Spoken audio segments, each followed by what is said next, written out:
Hello and welcome HLB Network. It's great to be with you all today, celebrating International Women's Day and our Women's History Month. I am so thrilled to be joined with a good friend of mine, a colleague, a leader in this space, the global CEO, Michele Meyer-Shipp for Dress for Success. Michele, great to be with you. Great to have a conversation.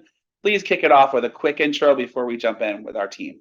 Absolutely. Happy to do it. Thank you for having me, Bill. I'm really happy to be here with you and all of your colleagues today. And my name again is Michele Meyer-Shipp, and I am the CEO of Dress for Success Worldwide. And I've served in this role now for 13 months. Wow. 13 months leading a global organization. Yep. Lots going on, I'm sure. So let's jump in real quick, Michele. Let's talk a little bit about the pandemic and beyond. We've seen a bit of decline in women professionals in the workforce.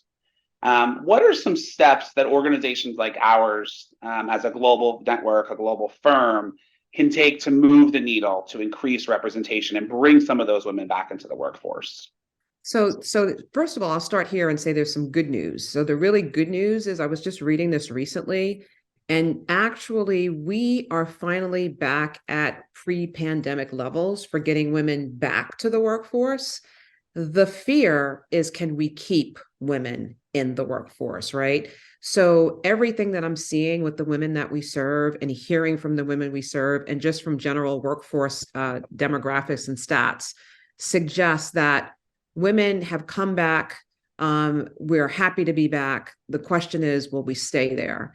And Yeah. I think there are a couple of things at play here that we have to care for.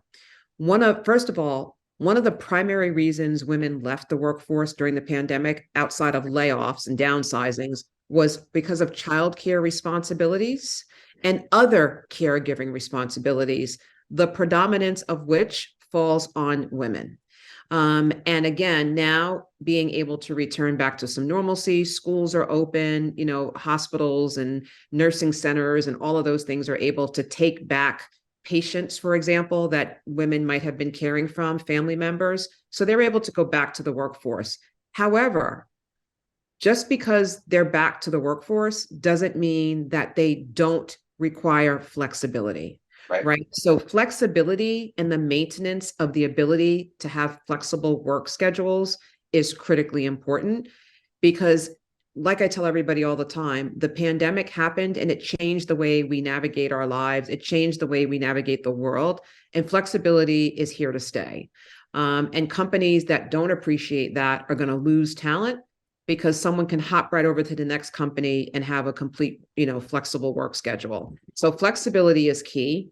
I think the other thing that we need to do is to make sure that we're really intentional about having a plan for the professional development and mentorship of the women that we do have in the workforce. So what are we doing to make sure they have the tools that they need to grow? What are we doing to make sure that they have leadership support and mentorship to navigate them through as they're working through their career? I think those things are critically important, because if we can do the development, we can do the mentorship, and we have a voice and a way to grow, then definitely I think we see progress in women moving up, retention, engagement, all in a good way. And then these women role model leadership. They role model engagement for that next layer of women coming up behind them. Yeah, super important. And I think when we think about this from a global lens, it's quite often difficult at times because we become US centric, right? Because we sit in the US and we think we're US centric. But I think from a global lens, in your role, as well as our role at HLB as a global organization, how do we create that awareness and foster that sense of female representation and why it's so important? As you know, being in global roles multiple throughout your career, depending on what country you're in, that looks different on how if women are in the workforce or whatnot. So let's lean in a little bit on that and noodle on that for a little bit. So let me start here with this one. And I'm actually going to take it a little bit back to your last question about, keeping women in the workforce. On the global angle, I want to just point out that women left the workforce and are having a hard time returning around the world for a variety of reasons, even broader than the ones I just described, right? So there are transportation issues. There are safety issues that predated the pandemic, for example. So to bring women back, depending on the region you're in, the country you're in, the issues in that particular space, we need to be sure we're taking care of the issues in that space, right? So in one country, the issue may be transportation. In another country, the issue may be safety. I remember when I worked at Prudential, we literally had to think about how we got our women home from work safely in some regions where it was not safe for them to take public transportation, right? But that wasn't an issue in another country. So we need to think about all of those things country by country and make sure that she has what she needs country by country.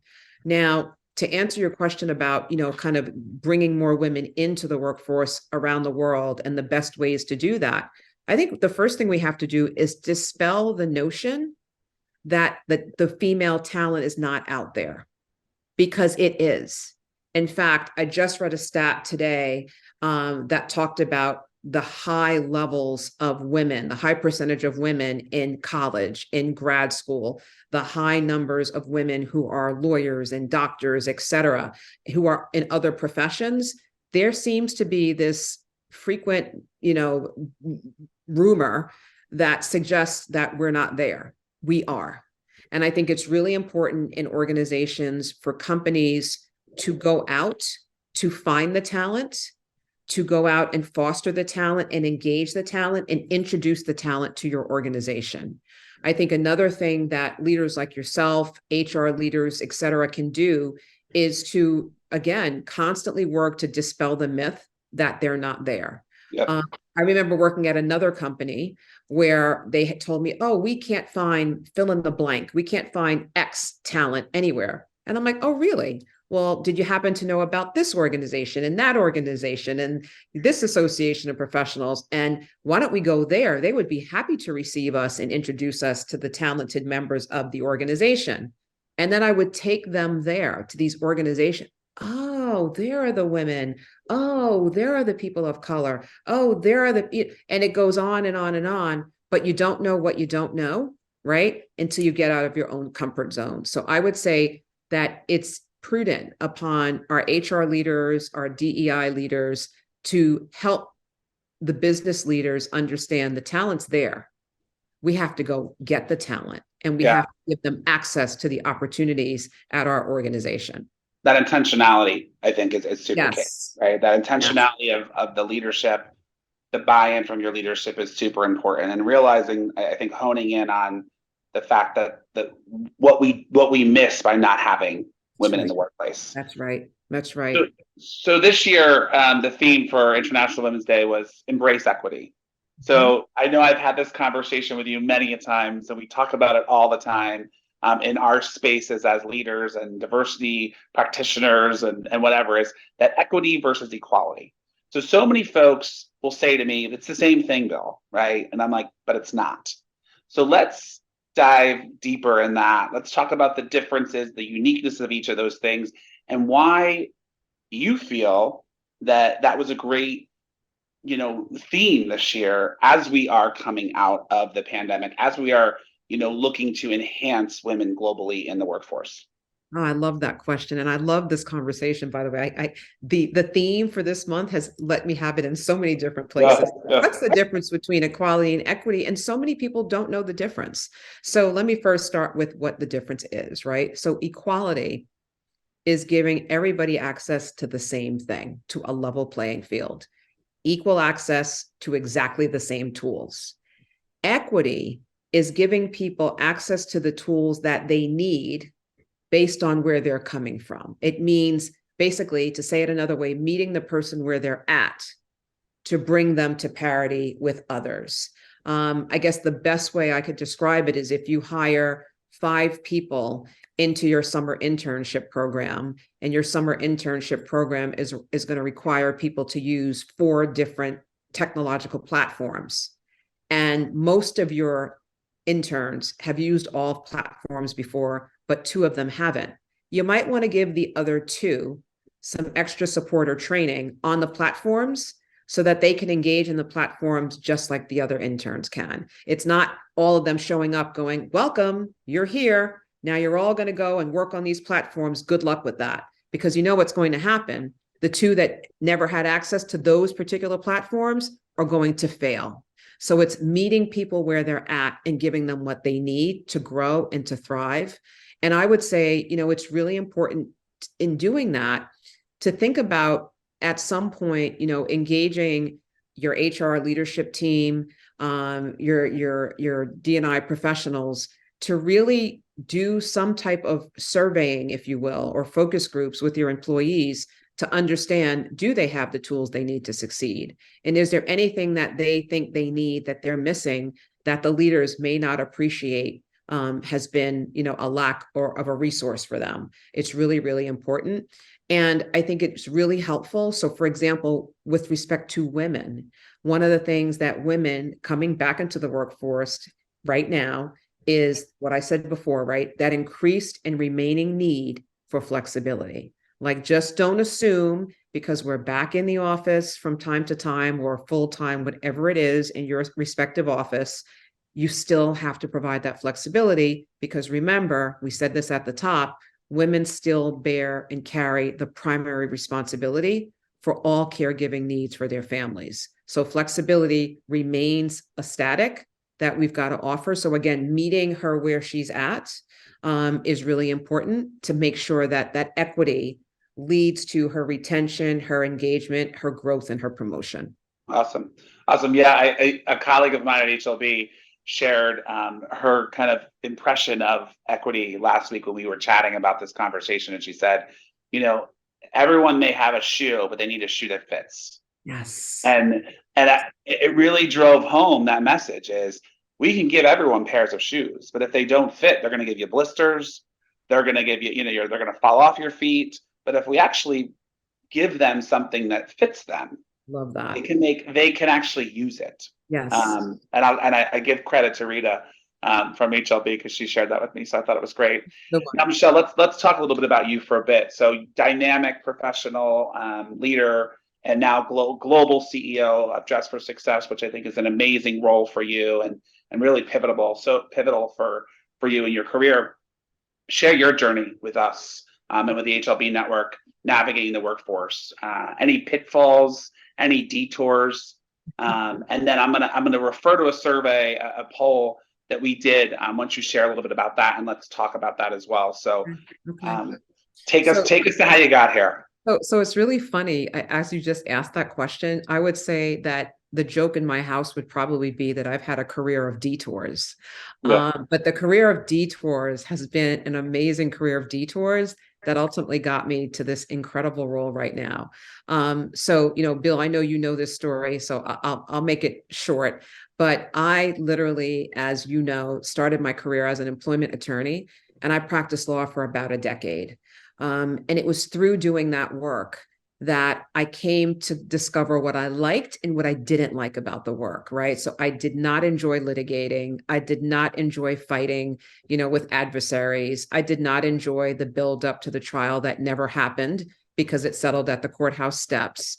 Instead, I preferred the counseling. I prefer the helping companies think about proactive policies so they didn't get sued.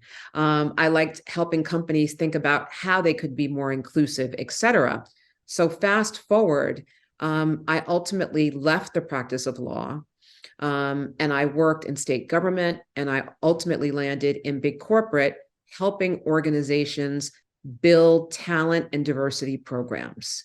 Because again, I knew that my passion and my focus was more so on that side of the house than it was on the litigation side of the house. So I started out in corporate America as what you call in-house employment counsel. And I was the employment lawyer who would sit on the HR leadership team and advise the HR leadership on all things talent and diversity. So here I am doing this job. Life is wonderful. I have no complaints. I had volunteered to lead the legal departments diversity council at Prudential at the time. And I was doing my diversity volunteerism. I was doing my employment law role. Everything was wonderful with the world. And then one day, out of nowhere, I get a call from the CEO's office. And the call was, hey, Michele, our global CDO is retiring. We actually think you might be a really great candidate for us to consider to replace him. Would you like to throw your name in the hat for the role? And I remember going home saying to my husband and calling my father and going, okay, why would they ask me this? Like, do they not think I'm a good lawyer? Like, what's going on? And my husband said to me, he goes, well, look, they may see something in you that you don't even see in yourself. And, heck, I mean, I know this wasn't in your plan. I know this wasn't on your roadmap, but, you never know. My dad said much of the same thing. Long story short, I got the job. I took the job.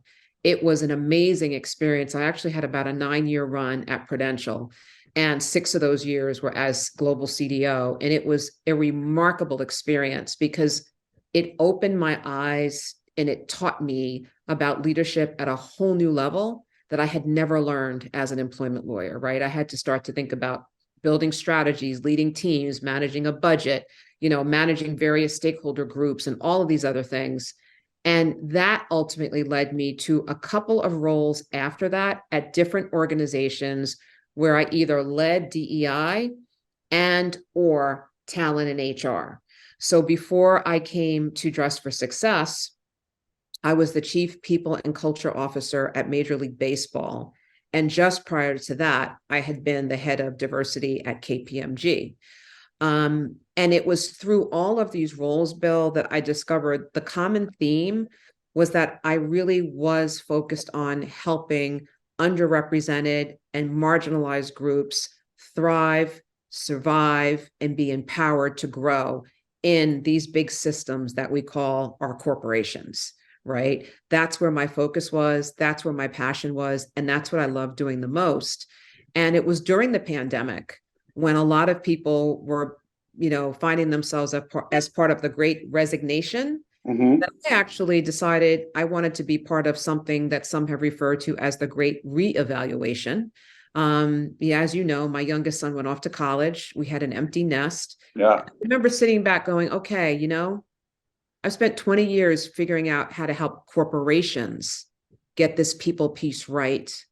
But I really don't feel like I've done quite enough person to person, like to help those who need us the most. And I actually left Major League Baseball to take a break. And during that break, I actually got a life coach. And that life coach and I talked about what legacy I wanted to leave, what kind of impact I wanted to have in the world and in my career. And I thought, okay, I've done all these cool things. I've had all these great experiences. And now my boys are they've gone to college, they're adulting. Who else can I help now? And that led me to decide that I wanted to focus my career on more philanthropically focused efforts. And wouldn't you know that literally, as I'm having these conversations with this coach, I get a call from a recruiter about the opportunity to consider the global CEO role for Dress for Success worldwide. And when I read the job description, it was almost like my life coach wrote it. Everything that we talked about, everything around, my legacy and what I wanted to do, it was represented in there. And the other thing that was fascinating, Bill, was through all these different roles that I had, I learned different skill sets. And all of the skill sets I've learned across each of those roles was an element of this CEO opportunity.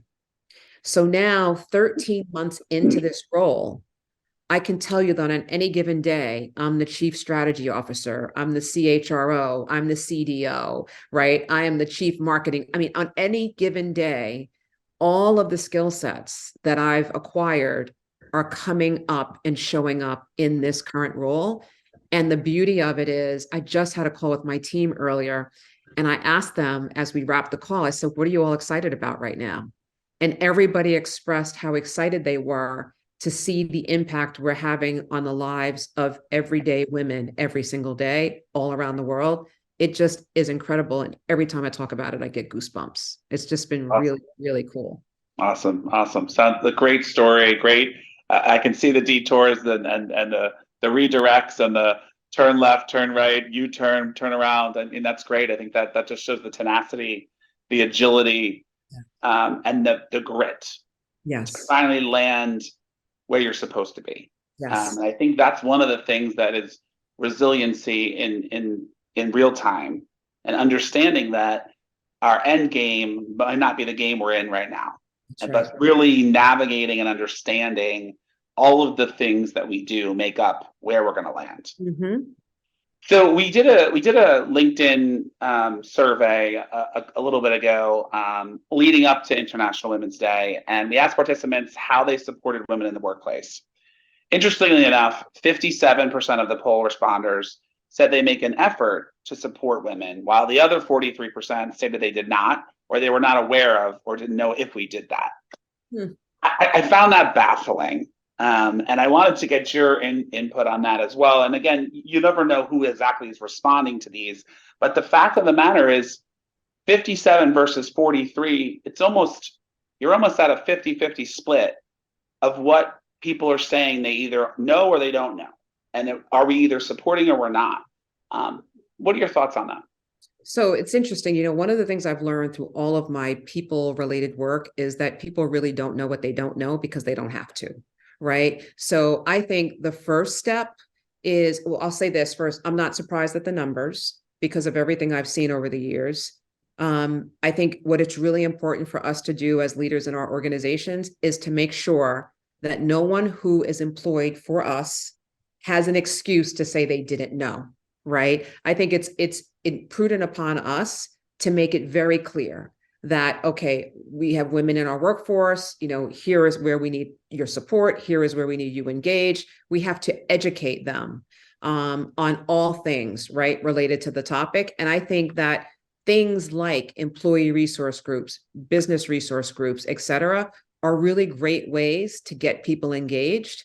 I think another way to really get people engaged around this topic, I found it to be quite magical, in fact, is when you think about everyone in an organization has to have individual goals that they're working towards during the year. Some of those goals should actually include a goal around how an employee is going to help the company navigate its inclusive culture. Mm-hmm. What are they going to do to that end? So if they're required to actually build it into their objective setting, they have to actually think about, now how am I going to do this? Maybe I'll join a BRG. Maybe I'll go to some BRG events. Maybe I'll raise my hand to volunteer at that Dress for Success volunteer engagement, whatever it may be, so that they can get engaged, so that they can hear, see, and experience kind of what some of the issues are, what some of the challenges are, and then they can personally see how they can tap in. They might show up and realize, oh, wow, I haven't really been a great friend to my colleague or my peer. And wow, I didn't really realize she was struggling with that.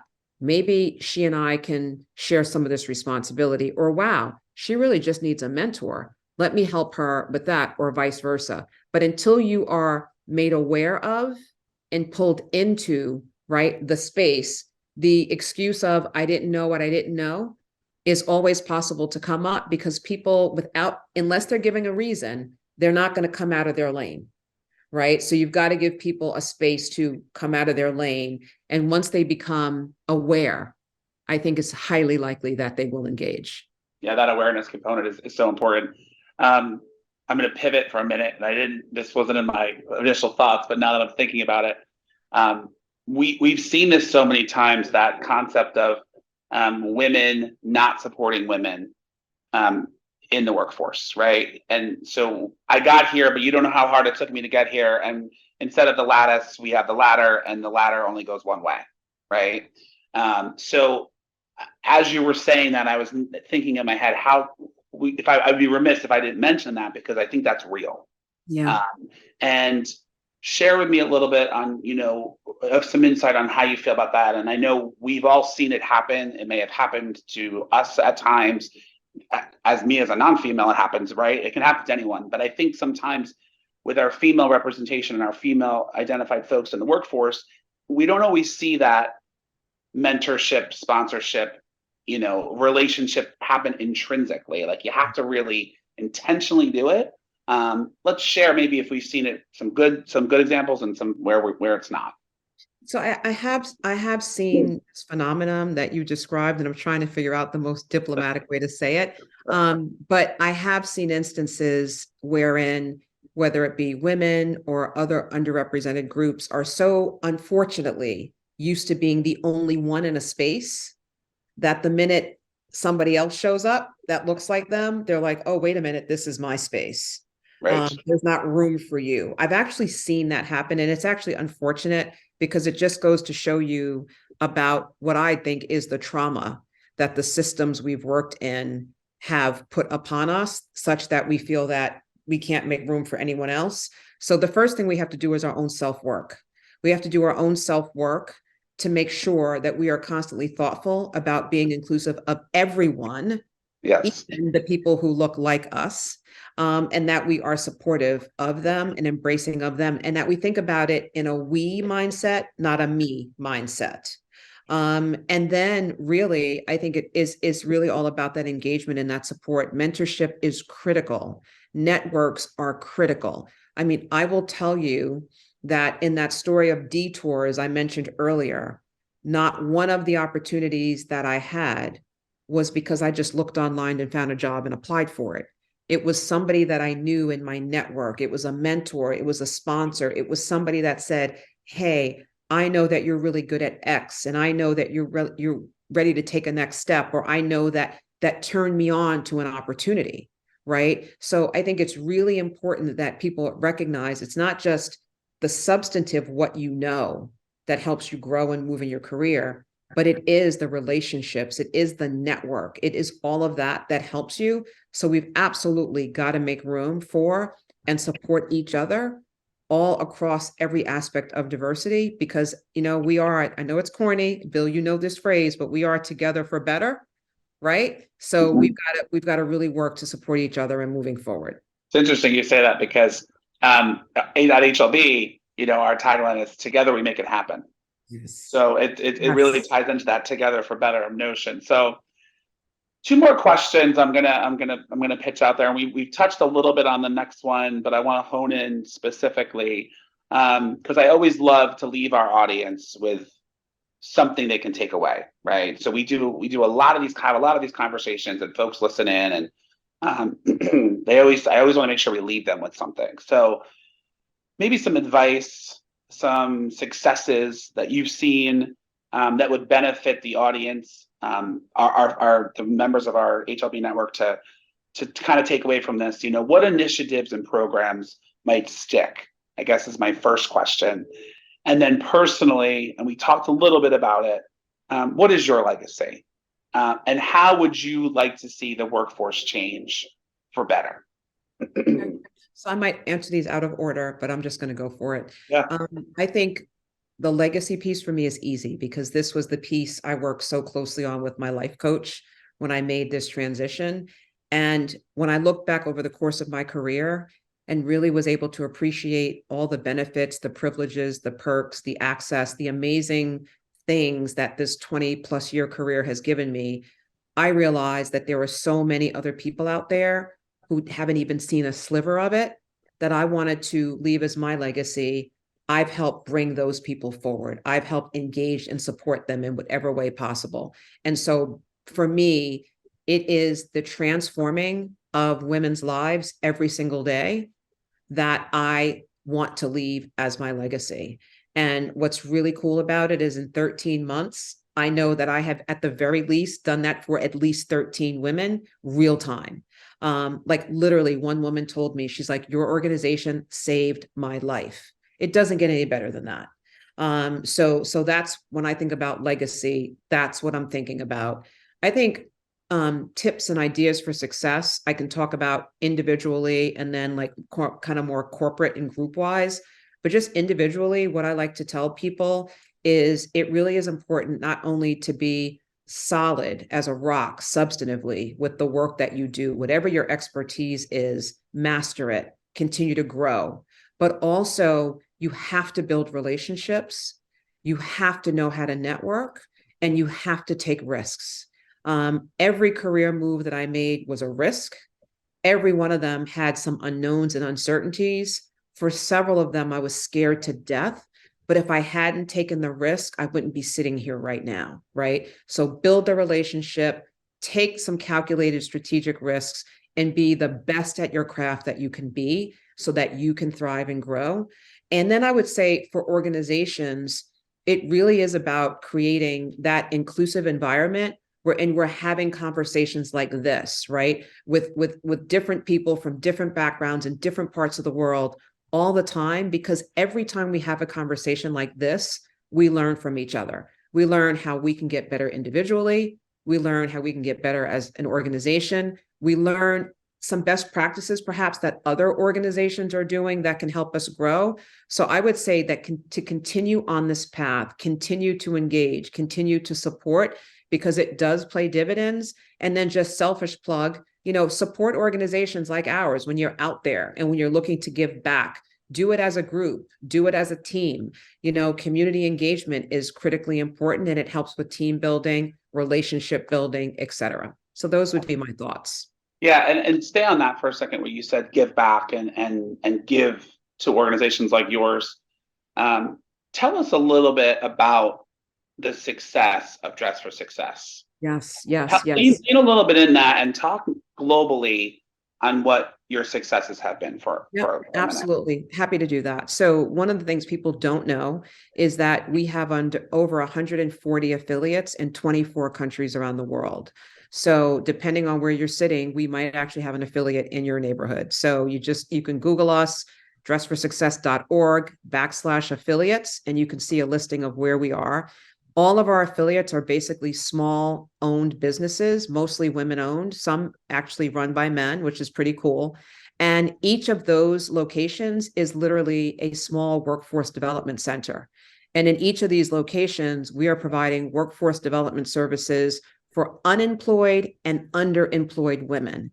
And these women range from, the high school senior who's not college bound and needs a job, all the way up to the 60-plus-year-old woman who's trying to find that last job that she has before she goes off and retires into the sunset, and everything in between. So over the last year, the women we've seen have been women looking to come back to the workforce after taking a break during the pandemic, or women looking to come back to the workforce after being fired or laid off during the pandemic, all the way to the woman who's making a career change, a woman who moved and came to a new community and needed to find a new role, to women who have had their most traumatic of situations.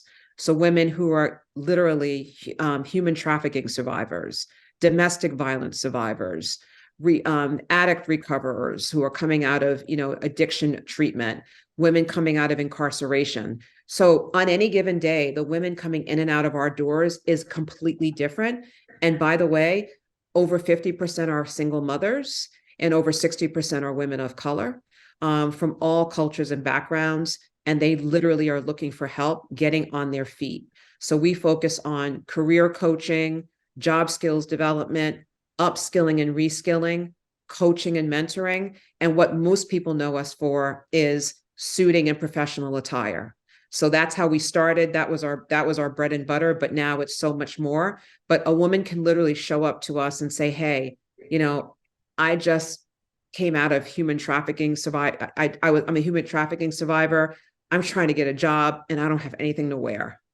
And she will come to us and we will assign someone to her that will work with her all the way from getting her dressed to getting her resume ready to prepping her for interviews to connecting her with jobs.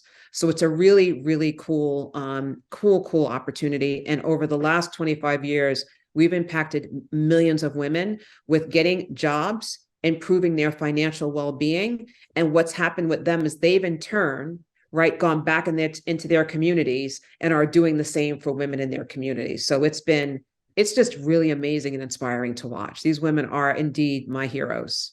Awesome. And I love to hear that evolution of Student for Success all the way to that 360, involvement there.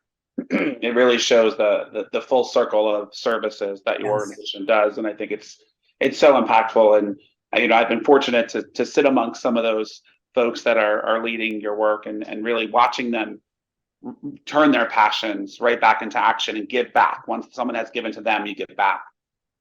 So I want to end the conversation with one of our favorite topics. I know it's yours and mine, and many of the folks that are on the call, is allyship.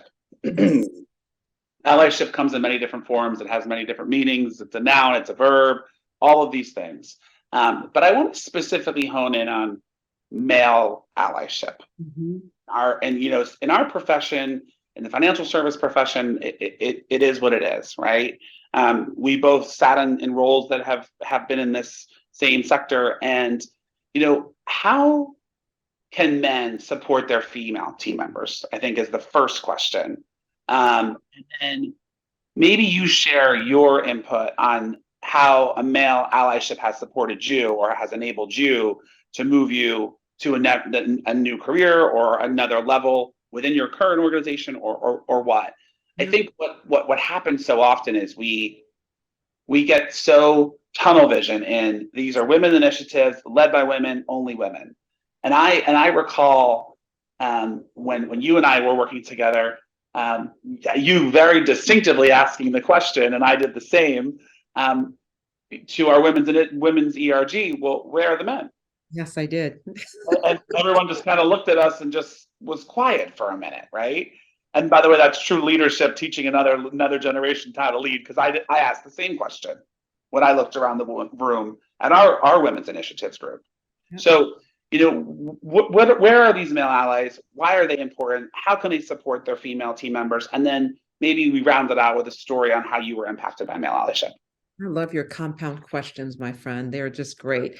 So look, here's the deal. I mean, allyship is critically important, and it definitely is a verb, and it definitely requires all of us to engage, right? Mm-hmm. So I think about it this way, not to be too geeky about it or formulaic about it, but when you're dealing with women or any other underrepresented group, we are the underrepresented group. It's just a pure fact when you look at the numbers, right? So in order for us to grow, in order for us to be engaged, included, and be promoted within, and for us to stay, we need to be embraced by the majority in the space.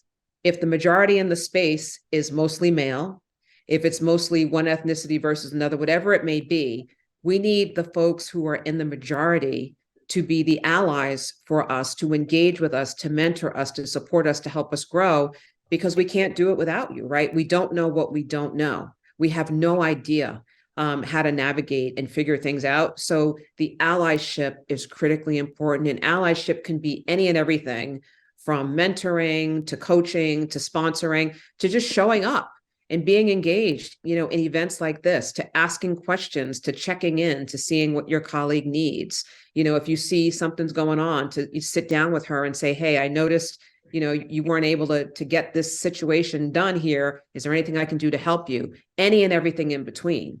For me, I will tell you this, when I think about all the people in my career who have been allies, interestingly enough, they've mostly been men. And it started from literally day one. When I made the decision to leave the practice of law, it was a male mentor of mine who knew that I was looking to move. And he was the one who, without me knowing, went out and told people about me. And I ultimately got called for my next opportunity. And then when I went to that next opportunity, my boss became a mentor and an ally. And then he took an interest in supporting my growth and development. He made sure, hey, Michele, did you know about that professional development program? I think that would be good for you. You need to go take it. I would have never known about it. And he did that for me all the time. There came a point in time in which he called me and said, hey, I think you've outgrown this job. I think you're ready for the next leap. Would you consider X? Well, guess what? You're going to get a call about X, and I want you to go take that job. So every single place I went, last example I'll give you, when I went to Prudential and when I became the global CDO, it was the CFO, a gentleman by the name of Haroon, who took me under his wing.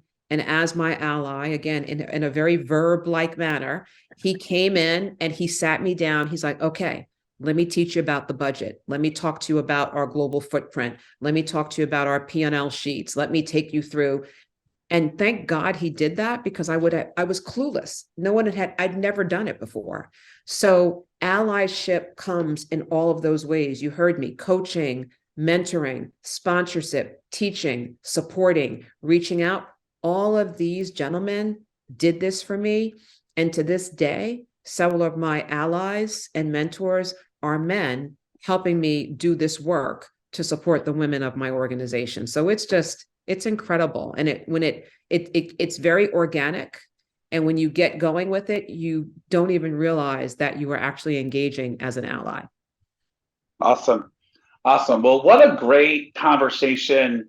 It's always a pleasure to sit down with you and navigate a conversation on where you are and what you're doing and what's new, and just watching you do all the great things you do, from a personal lens and a professional lens. I think it's great. What I want to make sure we leave our folks with, our 157 countries that we have around the world in the HLB network, are more than 38,000 folks that are part of the network, is let's make sure that we stay in touch. I think it's important to leave contact information. So I know we'll have a slide that comes at the end of the conversation with your information. But one of the things, as a young leader, Michele taught me, was always to follow people that amplify voices that are not yours. Yes. So go on LinkedIn, follow Michele. Is a suggestion I have for our folks, as a real quick takeaway from today, is go on LinkedIn, follow someone like Michele, follow another leader that is not like you. Take the time to facilitate conversations amongst your teams about topics that Michele and I chatted with over the last 45 minutes, and lean in. Take that time to lean in. It is so pivotal. Right now, we are at turning points throughout the nation, throughout the globe. There's multiple things that impact our day-to-day lives that are outside of our four walls from where we sit. Acknowledge that. I think it's super important. Michele, any final thoughts before we end? No, I just want to say thank you all for having me. I hope that you found some nugget of a takeaway from this conversation. And Bill, it's always great to be with you. So thanks for inviting me to be a part of this discussion. Always a pleasure. Thanks again, and we'll catch you soon. Thank you. Thank you.